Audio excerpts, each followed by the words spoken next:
Assalamualaikum warahmatullahi wabarakatuh. Salam, Om Swastiastu, Namo Buddhaya, Salam Kebajikan, Rahayu, Rahayu, Rahayu, Salam Pancasila. Pada kesempatan kali ini, saya ingin menyelesaikan tugas dan akhir semester yang diberikan oleh Bapak dosen Profesor Fernandes Simangungsong yang ada beberapa soal yang diberikan. Pada kesempatan kali ini, saya akan mengawalinya dari soal bagian A yang telah dibagikan. Namun kita disuruh untuk menjelaskan apa yang telah kita kerjakan dan apa yang telah kita pahami. Yang dimana di soal nomor A ini terbagi menjadi menjadi 16 bagian. Yang dimana pada bagian A, bagian 1 yang menanyakan tentang apa itu RPJPD. Baik, saya akan menjelaskannya bahwasanya RPJPD adalah dokumen perencanaan pembangunan daerah untuk jangka sekitar 20 tahun atau jangka waktu 20 tahun yang memuat visi, misi, dan arah pembangunan daerah secara umum. Fungsinya, RPJPD ini sebagai pedoman utama bagi pemerintah daerah dalam menyusun rencana pembangunan jangka menengah atau yang sering kita sebut dengan RPJMD dan tahunan RKPD. Dalam konteks evaluasi kinerja, RPJPD menjadi tolak ukur strategi apakah yang akan digunakan dalam pembangunan daerah selama periode panjang bergerak sesuai arah yang telah ditetapkan. Saat ini RPJPD 2005 sampai 25 dan dalam proses penyusunan RPJPD 2025 sampai 2045 menuju Indonesia Emas. Masuk di nomor 2 itu apa RPJMD. Itu tadi yang setelah saya sebutkan. RPJMD adalah rencana pembangunan daerah jangka menengah. Itu sekitar atau bisa disebut dalam waktu 5 tahun yang memuat visi, misi, dan program kepala daerah terpilih diselaraskan dengan RPJPD dan RPJMD yaitu dalam bentuk nasional. RPJMD menjadi acuan menengah bagi OPD dalam menetapkan target kinerja dan program evaluasi kinerja pemerintah daerah yang mengacu pada pencapaian indikator RPJMD setiap tahun melalui LKPJ untuk menilai keberhasilan program dan kebijakannya. Masuk di nomor 3, yaitu yang ditanyakan adalah apa itu Renstra SKPD. Renstra SKPD adalah dokumen Renstra strategi 5 tahun tiap OPD yang memuat visi, misi, tujuan, dan sasaran, program dan kegiatan sesuai tugas pokok. Dan fungsinya, Renstra SKPD ialah merupakan turunan langsung dari RPJMD. Dalam evaluasi kinerja capaian Renstra SKPD menunjukkan sejauh mana OPD telah berkontribusi pada pencapaian target RPJMD yang disesuaikan dengan Permendagri 54 tahun 2010 pasal 85. Masuk di nomor 4, yakni apa itu RKPD dan SPM. RKPD adalah rencana kerja tahunan pemerintah daerah yang memuat prioritas pembangunan program dan kegiatan untuk 1 tahun. Disusun mengacu pada RPJMD dan Renstra SKPD.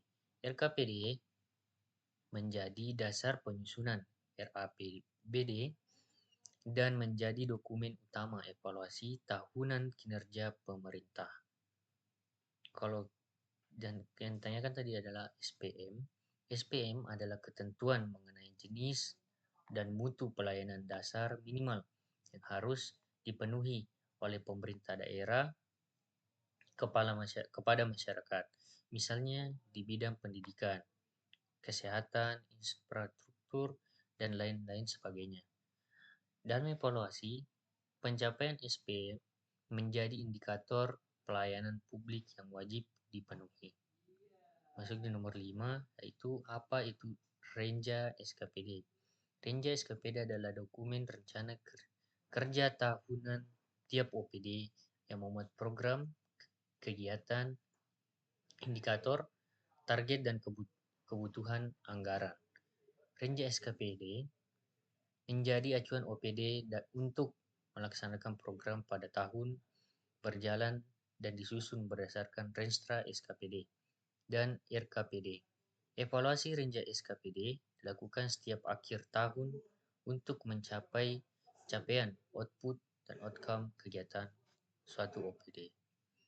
Masuk di nomor 6, apa itu IKU, IKK, dan IKD? Kalau kita membahas tentang IKU adalah indikator kinerja utama. Adalah ukuran keberhasilan kinerja yang ditetapkan oleh pemerintah daerah sebagai target strategis, baik di tingkat pemerintah daerah secara keseluruhan maupun di tingkat perangkat daerah. Di perangkat daerah, IKU digunakan untuk mengatur pencapaian tujuan dan sasaran utama yang telah ditetapkan dalam RPJMD atau Renstra SKPD. Lanjut kita membahas IKK. IKK adalah indikator kinerja kunci, adalah ukuran keberhasilan pada tingkat lebih spesifik dalam suatu perangkat daerah. IKK biasanya menjadi turunan dari IKU, digunakan untuk memantau pencapaian program atau kegiatan tertentu yang bersifat prioritas atau diutamakan. IKD, indikator kinerja daerah, adalah ukuran kinerja yang ditetapkan pemerintah pusat untuk menilai kinerja daerah secara nasional, mencakup berbagai sektor seperti pendidikan, kesehatan, ekonomi, dan tata kelola pemerintahan. IKD ini digunakan untuk membandingkan antara daerah dan menjadi dasar evaluasi pemerintah pusat. Masuk di nomor 7, yaitu apa itu Lakip, Menpan, dan RB. Lakip berfungsi sebagai dokumen resmi yang memuat hasil pengukuran kinerja, pencapaian sasaran strategis, dan pemanfaatan sumber daya anggaran SDM dan sarana prasarana dalam melaksanakan program kegiatan. Dokumen ini menunjukkan sejauh mana instansi pemerintah menjalankan tugas dan fungsinya secara efektif, efisien, dan sesuai rencana. Kita membahas tentang Menpan RB. Menpan RB berperan sebagai pembina atau evaluator penyusunan Lakip. Kementerian ini memberikan pedoman teknis, melakukan penilaian, serta memberikan rekomendasi perbaikan kinerja dan tata kelola. Penilaian Lakip menjadi salah satu indikator keberhasilan informasi birokrasi sehingga hasil evaluasinya dapat mengaruhi reputasi kinerja pemerintah daerah maupun instansi pusat. Masuk nomor 8 yang membahas tentang apa itu LPJ KHDH kepada DPR sekarang berubah menjadi LKPJ KDH kepada DPRD. Kita mengacu pada aspek dasar hukumnya. Di LKPJ jawaban, LKPJ itu laporan pertanggungjawaban yang berdasarkan pada Undang-Undang Nomor 22 Tahun 1999 dan aturan turunannya. Sedangkan di LKPJ, laporan keterangan penanggung-jawaban mengacu pada Undang-Undang Nomor 23 Tahun 2014 tentang pemerintah daerah dan perubahannya. Masuk di aspek sifat laporan, di LPJ bersifat final dan memerlukan persetujuan DPRD. Sedangkan di LKPJ bersifat pemberian keterangan, tidak memerlukan persetujuan DPRD. Masuk di aspek fungsi, pertanggungjawaban pada LPJ yaitu pertanggungjawaban penuh atas pelaksanaan pemerintah daerah. LKPJ penyampaian keterangan pelaksanaan pemerintah daerah sebagai bahan evaluasi. Masuk di aspek kewenangan DPRD, yaitu menerima atau menolak laporan kepala daerah. Nah, sedangkan di LKPJ memberikan rekomendasi perbaikan kepada kepala daerah. Aspek yang keempat, kelima, yang kelima yaitu dampak jika ditolak. Kalau di LPJ dapat berimplikasi politik terhadap kelanjutan jabatan kepala daerah. Sedangkan di LKPJ itu tidak mengaruhi jabatan, tetapi rekomendasi DPRD wajib ditindaklanjuti. Yang terakhir, pada aspek tujuan, di LPJ menentukan keberterimaan kerja kepada daerah oleh DPRD, sedangkan LKPJ memperkuat cek and balance serta meningkatkan transparansi akuntabilitas. Masuk di nomor 9, apa itu LPPD Mendagri? LPPD Mendagri adalah singkatan dari laporan penyelenggaraan pemerintah daerah yang disampaikan kepada Menteri Dalam Negeri atau Mendagri setiap akhir tahun anggaran. LPPD berisi gambaran menyeluruh tentang capaian kinerja penyelenggaraan pemerintah daerah, baik kepada urusan wajib, misalnya pendidikan, kesehatan, pekerjaan umum, ketentraman, urusan pilihan, yaitu studi pariwisata, kelautan, maupun tugas pembantuan dari pemerintah pusat. Isinya mencakup indikator kinerja, realisasi program, penggunaan anggaran, serta kendala dan strategi perbaikan. Mendagri menggunakan LPPD sebagai dasar untuk melakukan evaluasi kinerja penyelenggaraan pemerintah daerah. Hasil evaluasi ini dapat memengaruhi penilaian prestasi daerah, pemberian penghargaan, hingga menjadi acuan pembinaan atau pemberian saksi. Dengan kata lain, LPPD adalah jembatan antara pemerintah daerah dan pemerintah pusat dalam hal pelaporan kinerja. Sedangkan Mendagri adalah pihak yang menilai, membina, dan mengawasi agar penyelenggaraan pemerintah daerah berjalan sesuai standar nasional. Nomor 10, apa itu ILPPD? Sekarang menjadi RLPPD kepada masyarakat. Kalau ILPPD adalah singkatan dari informasi laporan penyelenggaraan pemerintah daerah, yaitu dokumen ringkasan LPPD yang disampaikan kepada masyarakat. Isinya memuat informasi pokok mengenai capaian kinerja pemerintah daerah selama 1 tahun, disajikan dengan bahasa yang sederhana agar mudah dipahami publik. Dalam regulasi terbaru, istilah ILPPD diganti menjadi RLPPD, ringkasan laporan penyelenggaraan pemerintah daerah. Penggantian istilah ini bertujuan mempertegas fungsi dokumen sebagai ringkasan resmi dari LPPD yang wajib dipublikasikan secara terbuka kepada masyarakat, baik melalui media cetak, resmi, papan pengumuman, maupun situs resmi pemerintah daerah.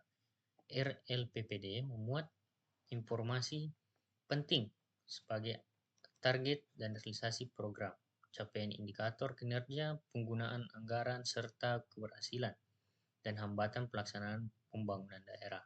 Tujuannya adalah untuk memastikan transparansi dan akuntabilitas pemerintahan, sekaligus memberikan ruang bagi masyarakat untuk ikut mengawasi jalannya pemerintahan dan pembangunan di daerahnya.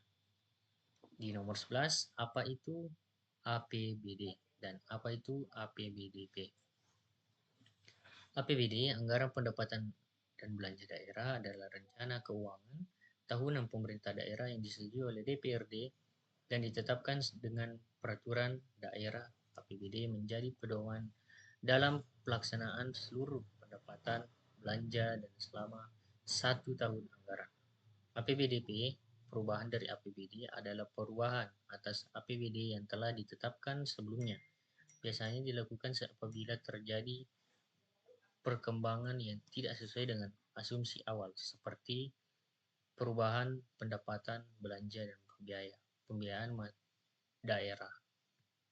Masuk di nomor 12, apa itu KUA dan PPAS. KUA, Kebijakan Umum Anggaran, adalah dokumen yang memuat kebijakan ekonomi makro daerah, arah kebijakan keuangan daerah, serta prioritas dan plafon anggaran sementara.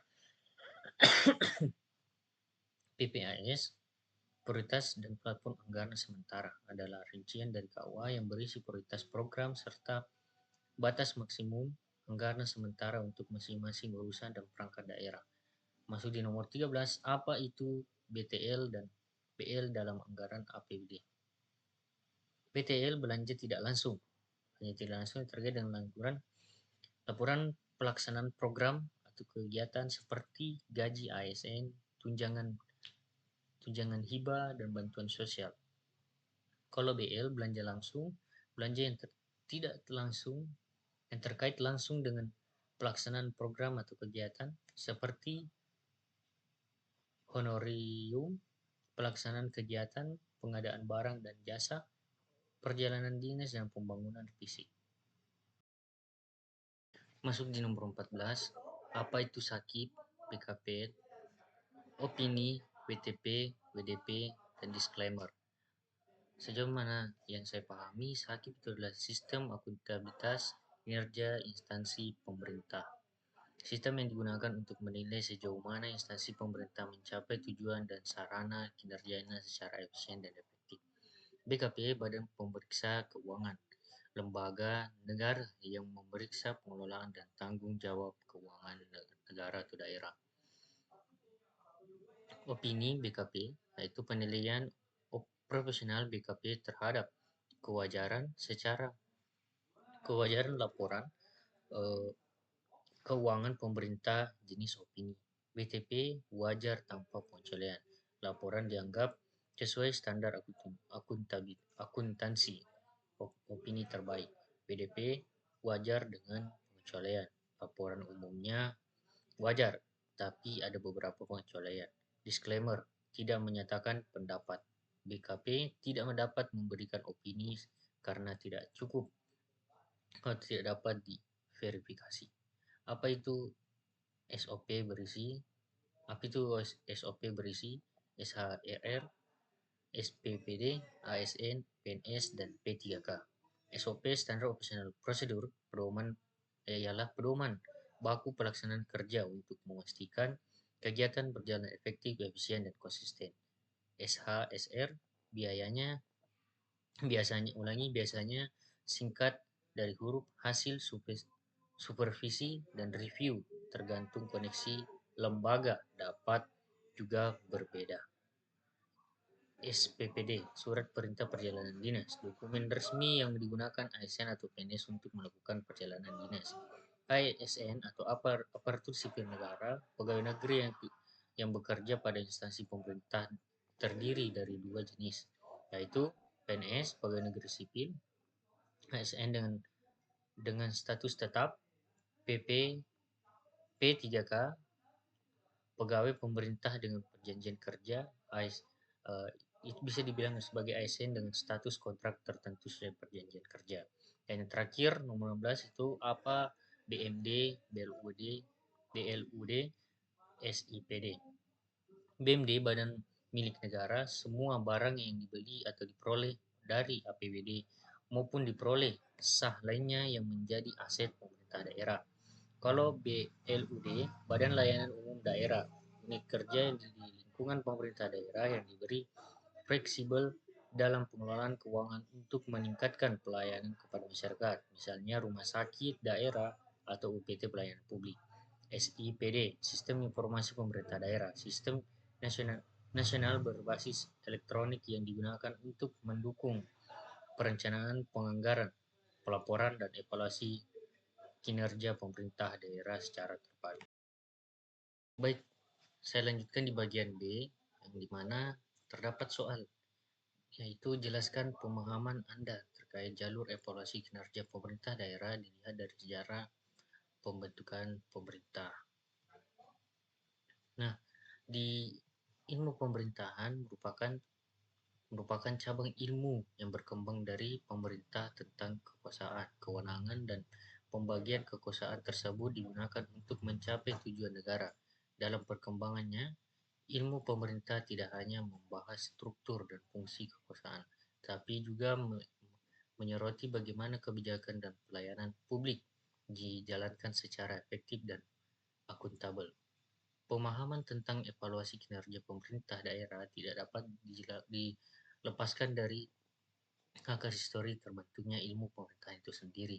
Secara histori, ilmu pemerintahan berkembang dari dua tradisi besar, yakni aliran Eropa kontinental dan aliran Anglo-Saxon. Aliran Eropa kontinental yang mengatur model unitaris menekankan pentingnya kewenangan yang bersumber dari pemerintah pusat. Dalam metode ini, pemerintah daerah berperan sebagai pelaksana kebijakan pusat dan memiliki ruang gerak yang terbatas.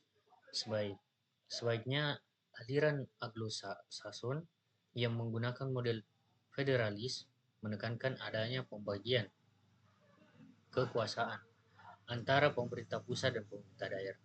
Pemerintah daerah diberikan otonomi yang luas dalam mengatur dan mengurus kepentingan masyarakat setempat melalui prinsip devolution. Indonesia sendiri mengadopsi model unitaris sebagaimana yang diatur dalam konstitusi. Tetapi dengan penerapan desentralisasi dan otonomi daerah yang kuat, pemerintah daerah memberikan kewenangan untuk mengatur dan mengurus urusan pemerintah berdasarkan prinsip otonomi dan tugas perbantuan. Dengan demikian, dalam konteks ilmu pemerintahan di Indonesia, hubungan antara pemerintah pusat dan daerah tidak hanya bersifat hierarkis, tetapi juga fungsional, di mana kinerja pemerintah daerah menjadi bagian penting dari dari dari evaluasi penyelenggaraan pemerintah nasional. Perkembangan ilmu pemerintah dari konsep kekuasaan menuju konsep kebijakan publik melahirkan pendekatan baru dalam mengatur kinerja pemerintah. Evaluasi kerja pemerintah dalam muncul sebagai bentuk akuntabilitas publik, di mana pemerintah daerah tidak hanya dinilai dari seberapa besar kewenangan yang dijalankan, tetapi juga dari sejauh mana kebijakan dan program yang dilaksanakan memberikan manfaat bagi masyarakat. Evaluasi ini berkaitan dengan ilmu kebijakan publik yang menilai proses implementasi serta hasil dari kebijakan diambil oleh pemerintah.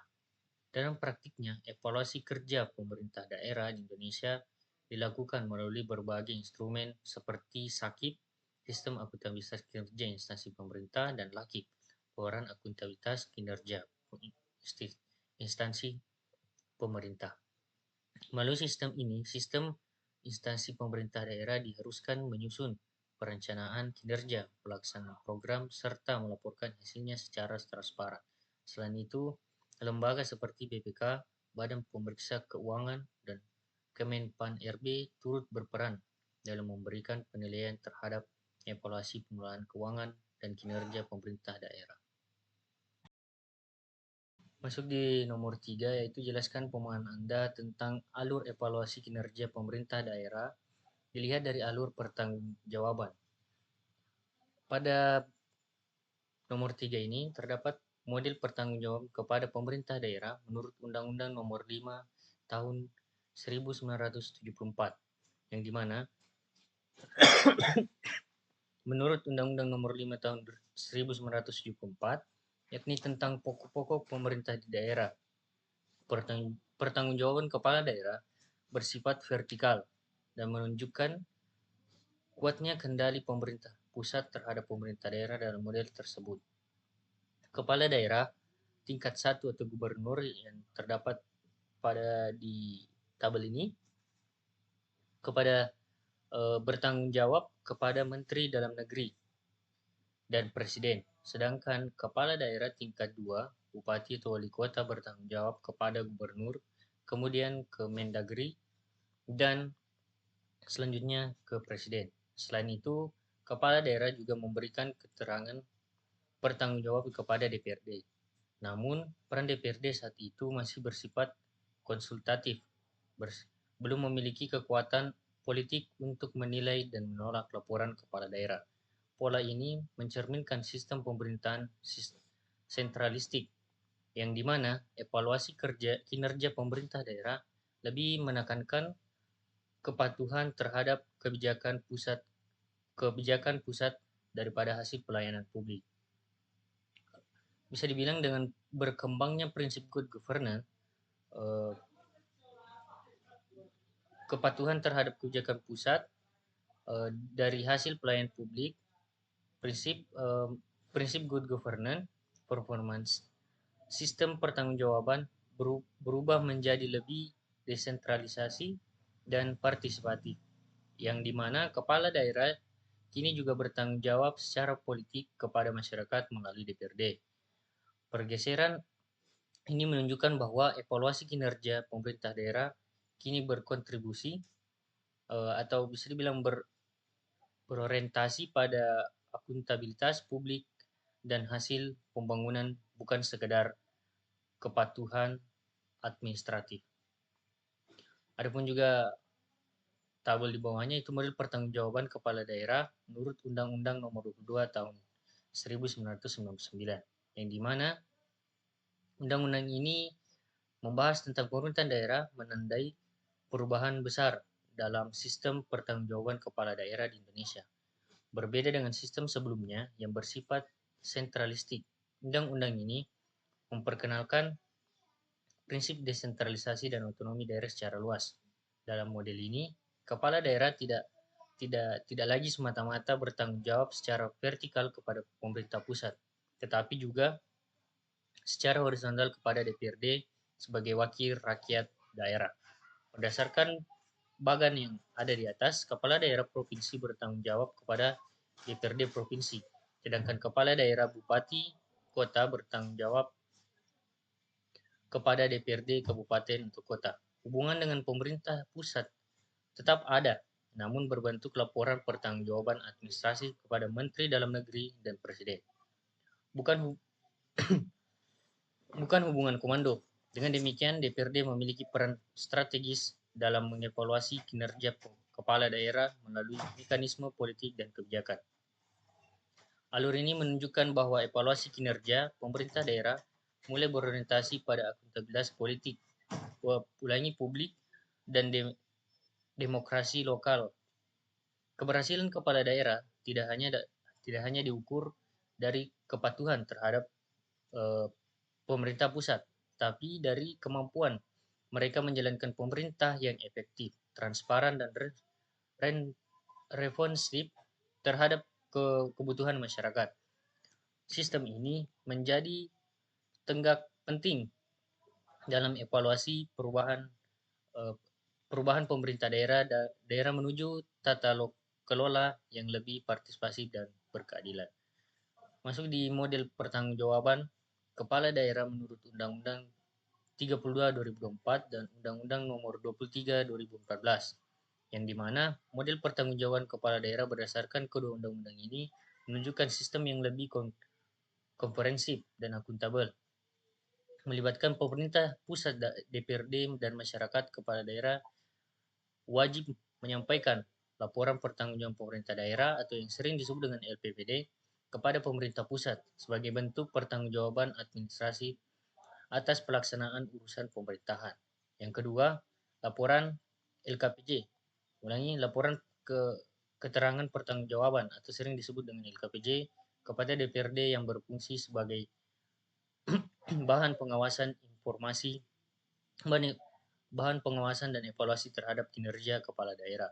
Dan yang terakhir, informasi penyelenggaraan pemerintah daerah, IPPD atau RPPD, kepada masyarakat agar publik dapat menilai transparansi dan hasil kerja pemerintah daerah. Model ini menandai pergeseran paradigma pertanggungjawaban dari yang bersifat vertikal ke atas menjadi multi arah ke pusat, DPRD, dan masyarakat. Artinya, kinerja kepala daerah kini dievaluasi tidak hanya oleh pemerintah pusat, tapi juga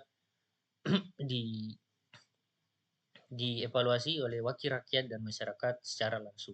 Saya prinsip good governance yang akuntabel, transparansi, dan partisipasi publik.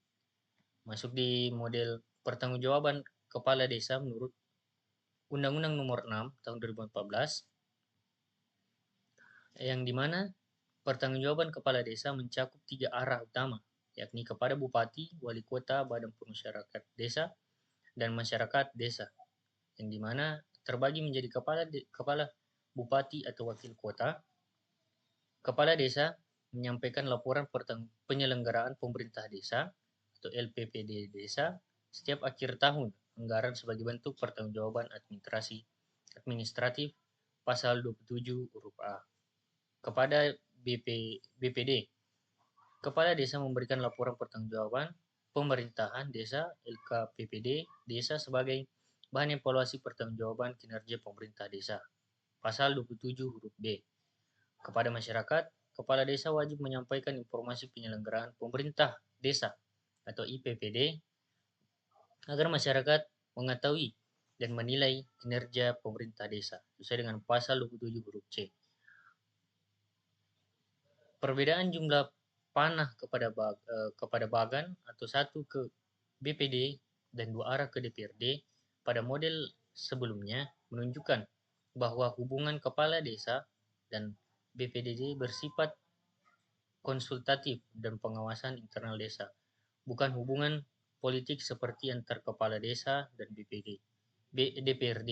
Artinya BPD tidak memiliki kewenangan untuk menolak pertanggungjawaban kepala desa, tidak hanya memberikan masukan dan pengawasan agar pemerintah desa berjalan transparansi dan akuntabel dan partisipasi.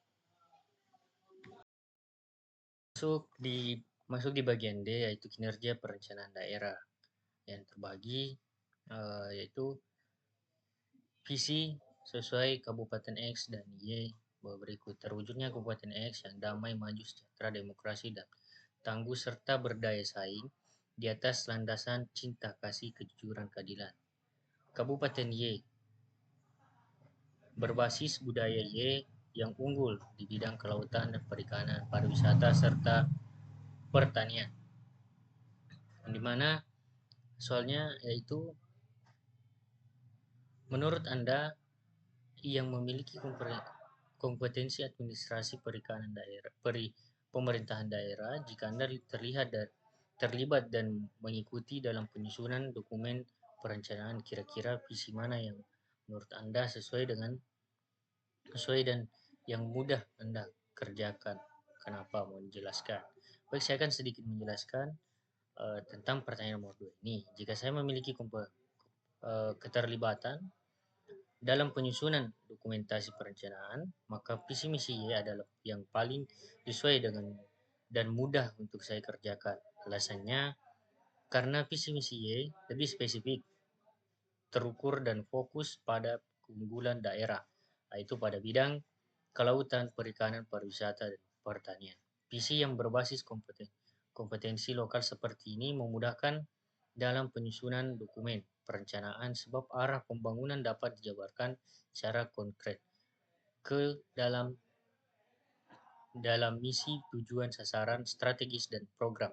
Selain itu, visi tersebut juga memudahkan koordinasi antar perangkat daerah karena setiap instansi memiliki acuan yang jelas tentang sektor prioritas yang akan dikembangkan. Dengan demikian, perencanaan menjadi lebih efektif, realistis, dan sesuai karakteristik wilayah dibandingkan visi yang bersifat terlalu umum dan idealis. Masuk ke soal selanjutnya, mungkin sebagai seorang yang memiliki kompetensi administrasi pemerintahan daerah, coba Anda bandingkan dengan visi kabupaten kota Anda yang keduanya visi misi Y, kedua visi dari Kabupaten X dan Y di atas. Menurut Anda mana yang sesuai dengan yang mudah dikerjakan oleh pemerintah daerah? Kenapa? Mohon dijelaskan. Baik, alasannya yang pertama visi Kabupaten X terlalu umum dan idealis seperti damai, maju, sejahtera, demokrasi, dan tangguh tanpa menunjukkan arah sektor pembangunan yang jelas. Hal ini menyulitkan perangkat daerah untuk menerjemahkan ke dalam rencana kinerja yang terukur dan terfokus. Visi Kabupaten IE, Kabupaten IE yang yang maju berbasis budaya, IE yang unggul di bidang kelautan dan perikanan, pariwisata, serta pertanian, memiliki fokus tematik yang jelas dan berbasis potensi lokal. Dengan adanya fokus pada sektor-sektor tertentu, perangkat daerah dapat menyusun program yang konkret, terukur, dan sesuai dengan karakteristik daerahnya. Masuk pada nomor 4, pendalaman bagi Anda sebagai seorang yang memiliki komprehensif administrasi pemerintah daerah. Coba Anda jelaskan kepada pimpinan Anda hubungan antara jumlah misi kabupaten kota yang Anda miliki dengan masa jabatan pimpinan KDH, kebijakan umum, anggaran, dan peletakan platform anggaran sementara, dan antara isi misi yang tidak lepas dari isi visi di sana, serta perangkat daerah yang wajib ada untuk mengimplementasikan visi dan misi kabupaten Anda. Menjelaskan secara konkret.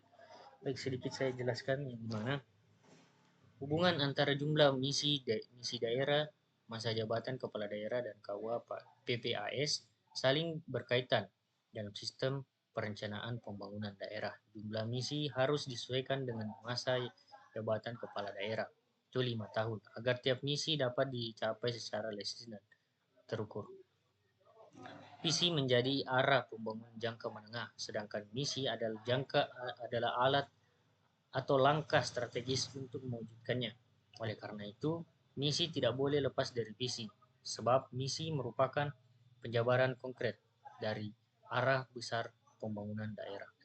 Selanjutnya, KUA PPAS berperan sebagai dasar penyusunan APBD yang mengarah kebijakan dan prioritas anggaran sesuai visi dan misi kepala daerah. Dengan demikian, setiap program dan kegiatan perangkat daerah harus mendukung pencapaian tujuan pembangunan yang telah ditetapkan. Selanjutnya itu bagian B, yaitu tentang anggaran realisasi belanja daerah Kabupaten X, yang dimana soalnya itu untuk menghitung jumlah anggaran dan biaya yang telah ada, yang dimana nomor 7 dan nomor 8. Sebagai seorang yang memiliki kompetensi administrasi pemerintah daerah, Anda diminta untuk pimpinan untuk mengisi tabel kolom 6, yaitu di mana kontribusi, yang dimana belanja tidak langsung yang anggarannya 400 juta sekian, namun realisasinya cuma 313. Dapat dihitung bahwasanya persentase dari hal yang diharapkan, namun realisasinya segitu, yaitu sebesar 77,92%. Berarti kontribusinya yaitu sebesar 32,94%. Nah, di mana belanja tidak langsung terdiri dari belanja pegawai, belanja hibah, belanja bantuan sosial, belanja bagian bagi hasil kepada pemerintah desa, belanja bantuan dan keuangan, belanja tidak terduga, dan belanja bunga. Yang dimana pada belanja hibah, pada belanja pegawai, anggarannya sekitar dan dengan jumlah 264 juta, namun realisasinya itu 195 juta dengan persentase yaitu 73,72%. Kontribusinya 20,51, belanja bagi hasil dan pemerintah desa anggarannya 31 juta, realisasinya yaitu 26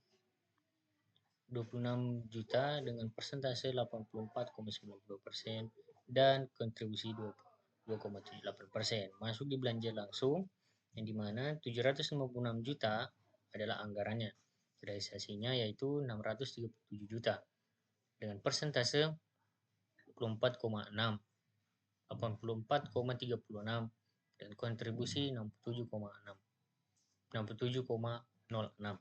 Di belanja langsung terdapat belanja pegawai, belanja barang dan jasa, dan belanja modal. Yang dimana belanja modal dengan anggaran 273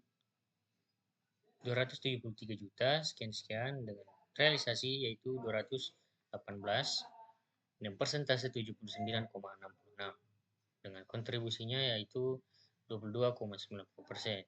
Jumlah total antara belanja tidak langsung dan belanja langsung yaitu 1 miliar 158 juta sekian-sekian. Realisasinya 951 juta sekian-sekian. Persentasenya yaitu 82,13.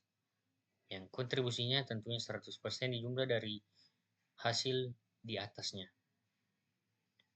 Masuk di tabel 3 yaitu rincian anggaran dan realisasi belanja tidak langsung daerah Kabupaten X tahun anggaran menurut Satuan Kerja Perangkat Daerah atau SKPD. Yang dimana kita di sini disuruh untuk Anda diminta untuk pimpinan untuk mengisi tabel kolom 6 juga. Di mana kolom 6 berarti kontribusi kembali. Dan upaya yang nomor 10, nomor 11 yaitu untuk melengkapi dan mendalami penjelasan Anda sebagai seorang yang memiliki kompetensi administrasi pemerintahan daerah, mohon Anda blok berikan warna untuk 3 perangkat daerah yang berkontribusi. Berangkat dari jawaban yang Anda untuk pertanyaan B di atas, menurut Anda yang memiliki kompetensi administrasi pemerintahan daerah, khususnya kinerja keuangan daerah, dengan melihat data pada kolom 6 terus di atas, kira-kira penjelasan paripurna apa yang dapat saudara jelaskan kepada pimpinan Anda setelah melihat seluruh datanya. Baik, tabel berikut ini, yang dimana tabel rincian anggaran SKPD terdapat ada 33 perangkat daerah. Diawali dengan Sekda dengan 170 juta, 177 juta dengan realisasinya 121. Tentunya persentasenya itu 68,4% dengan kontribusinya 40,49%. Lanjut dengan Sekretariat DPRD, BKD, Bakesbang, BLH, BPMD, Bapenda, sampai Kecamatan Siantang Timur, yang dimana anggarannya yaitu 1 juta 200 sekian-sekian dengan realisasi 1 juta 73 sekian-sekian dengan persentase 89,007 dengan kontribusi 0,35. Jumlah dari 33 perangkat daerah tersebut yaitu 380 juta sekian-sekian dengan realisasi anggaran 299 sekian-sekian dengan persentase 129,35 dengan kontribusi tentunya 100% seperti yang di atas. Selanjutnya yaitu pada tabel 4 yaitu rincian anggaran dan realisasi belanja langsung daerah Kabupaten X pada tahun anggaran menurut Satuan Kerja Perangkat Daerah atau SKPD,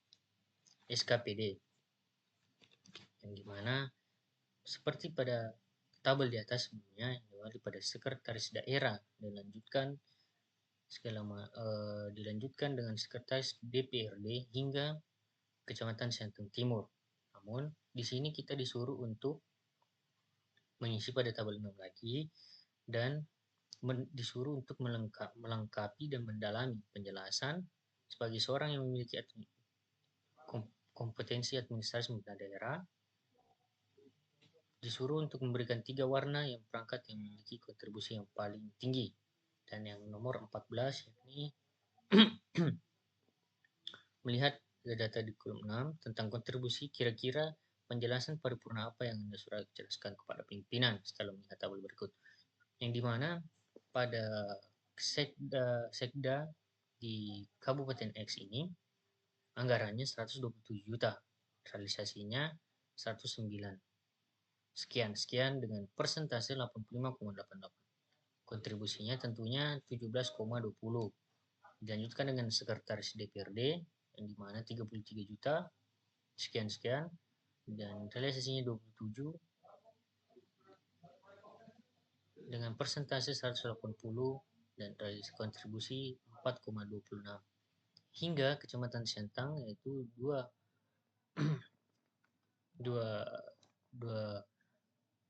juta sekian, realisasinya 2 juta 07 sekian dengan persentase 93,64% dengan kontribusi 0,33.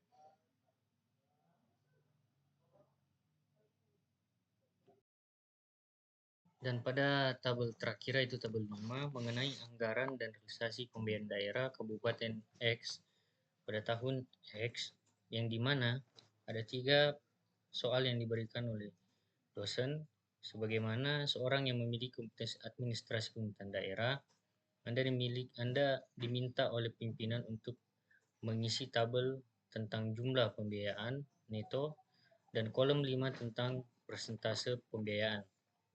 Dan soal kedua berangkat dari jawaban untuk pertanyaan A di atas, menurut Anda yang memiliki kompetensi administrasi pemerintahan daerah, khususnya kinerja keuangan daerah, dengan melihat data yang ada pada tabel 5, khususnya tentang besaran silpa dan pembentukan dana cadangan di atas, apa yang Anda bisa simpulkan?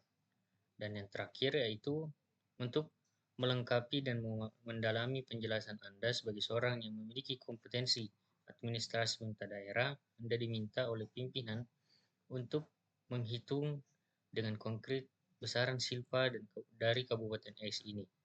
Baik, yang pertama, pada tabel kelima ini terdapat 2 jenis yaitu penerimaan pembiayaan dan pengeluaran pembiayaan, yang dimana penerimaan pembiayaan ini terbagi menjadi 5. Sisa lebih perhitungan anggaran, di mana anggaran tersebut yaitu sekitar senilai 278 sekian dengan realisasi 278.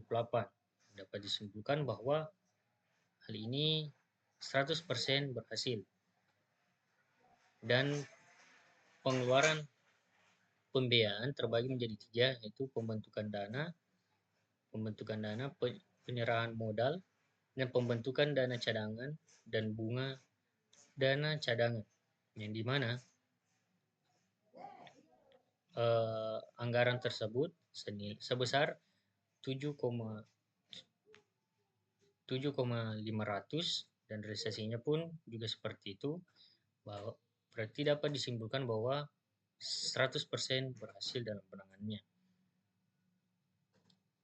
Masuk di soal terakhir yaitu penghitungan silpa, yakni A. Pendapatan penerimaan sebesar 929 dan belanja pengeluaran yaitu 951. Sulput atau delfit dalam kurung defisit sebesar 22,152,184,178 sekian. Dan pada tabel kedua yaitu yakni penerimaan pembiayaan dan pengeluaran pembiayaan. Kita di sini disuruh untuk menghitung neto pembiayaannya yang diawali dengan penerimaan pembiayaan sebesar 278 sekian dengan 7,500 sekian. Nota pembiayaannya berarti 271,420 sekian. Silpa sisa lebih penghitungan anggaran tahun belanja 2024. Silpus atau defisit yaitu 22,152,184,185.